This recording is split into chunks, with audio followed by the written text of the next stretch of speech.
Hey, what's up, everybody? Welcome back to Kickin' Bass TV. Today, we're going to be getting geared up for springtime by making some bass baits. I've had a number of requests from you guys recently to do a video on how we make some of the baits that we sell over at Kickin' Bass Custom Baits. So we're going to be making some core shot worms, do some dual and split colors. We've also got a brand new bait we're introducing to the lineup. We just got the molds for today, so we'll make some of those up as well. Show you guys how you can get your hands on some. So do me a favor, hit that subscribe button down below.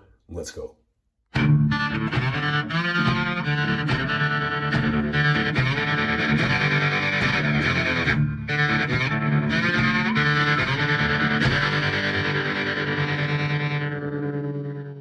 All right, guys, so starting off with our new molds, we just got these in the mail today, along with a couple of other goodies we'll be showing you here in a minute.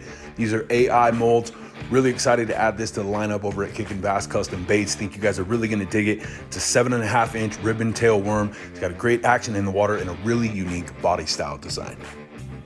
First things first, grab a cup of our Dead On floating swim bait formula. It's gonna make it a little more durable than the standard worm blend and still give it plenty of movement and action in the water. And the first color we're building is called Junebug, a little bit of green flake, some purple colorant, all you really need to build one of the most popular colors in the fishing world today. Once we've got the plastic up to temp, we can go ahead and start to build our color base. Usually 10 to 12 drops is the money spot with the Florida grape, but all these colors tend to vary, so it's always best to start a couple of drops at a time until you've got it to your liking. From there, we're gonna add a good amount of our green flake because we want that to throw a ton of flash in the water. And one of the reasons I like to use Florida grape as opposed to your standard Junebug colorants is because it just allows us to get a little richer saturation while still maintaining that level of transparency that lets that flake play so well in the light. And you'll see what I mean here in a minute. So once we got that all good to go ahead and shoot our first batch of worms in the new AI 7.5-inch ribbon tail and see how they come out. After cooling down for a minute, go ahead and open these up. Take a look at the first batch of worms out of the new mold. I think the color came out amazing. You guys let me know what you think down below. I'm very impressed with the design of this new mold. I think having a little bit bigger body to the worm is gonna be beneficial, and that will be able to draw that bigger bass bite, but it's still not so big that it's gonna make those bass in that 1 to 3 pound range shy away at all.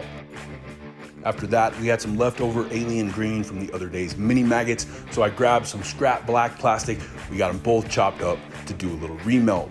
The reason I like to cut up my material before I do a remelt is because it helps heat more uniformly, which will keep it from changing color, which is definitely a vital part of the process when you're having to heat the formula multiple times. Once we've got our green up to temp, first step in the process of creating this split color bait is to shoot your tail color. Now, you can purchase molds that will shoot just the tail for you specifically, that some people think will make the process a little simpler. For me, I find it doesn't save a whole lot of time having to constantly transfer those tails from mold to mold. So what we do is we just do a full shoot of the first color, which, as you can see, that's a great standalone color, which I would throw any day of the week. But since we're doing a split color, we want to show you the whole process. What we do, simply open that up, line those back up, and snip the ends of the tail off the worm. Remove the worm from the mold, close it back up, and you're good to go. Now, typically, if I'm doing a split color like this, to ensure that both of my plastisols have a strong bond, get that second color up into that 330, 345 temp, and you should be good to go. As you can see, came out great, no signs of cold cracking or separation, and I love this color. It's one of my favorite combos for this specific style of worm. I cannot wait to go catch some bass on these. I think these are gonna do very, very well throughout the entire spring and summer season. After that, we have what's known as the core shot technique, which is very popular nowadays amongst bait makers. Essentially do this by placing these rods into the center of the cavities of your bait, which allows you to make a skin layer with your first color, which you can then fill with your second color. And this could be a time-consuming technique to use, but you can have some pretty cool results with this. Today, we're gonna try to do a rainbow trout using on the right here as our skin or outer layer, a nice transparent green watermelon base. And once we have that color base where we want it, go ahead and add a couple of scoops of black flake for texture. From there, we can go ahead and build our pink. The reason why I'm building my pink for this one is because the other one that we have is more of a hot pink and it's very transparent. I want this to be more of a saturated, heavy color. And I also wanted to get more of a natural salmon kind of color out of it. So a little bit of red and white with that pearl powder, as you can see, gives it that nice fish scale sheen. Once you've got both colors where you want them, first step in the process is to shoot that shell or that outer layer color, which for us is that transparent green watermelon seed here.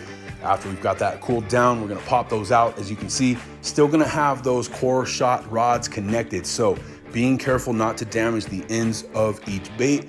We're gonna remove those worms from the runner. You're still gonna have the rod inside, as you can see. The next step after that is to remove the core shot rod from the worm itself. This will be a lot easier if you coat those core shot rods with plenty of worm oil.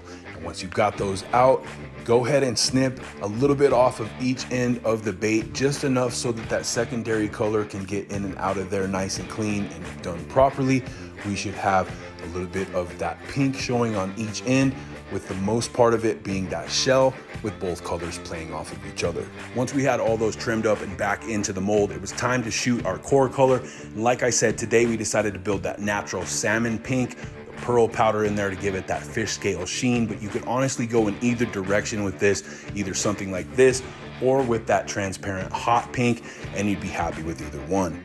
Let's go ahead and open them up. You guys let me know in the comments down below how you think they came out.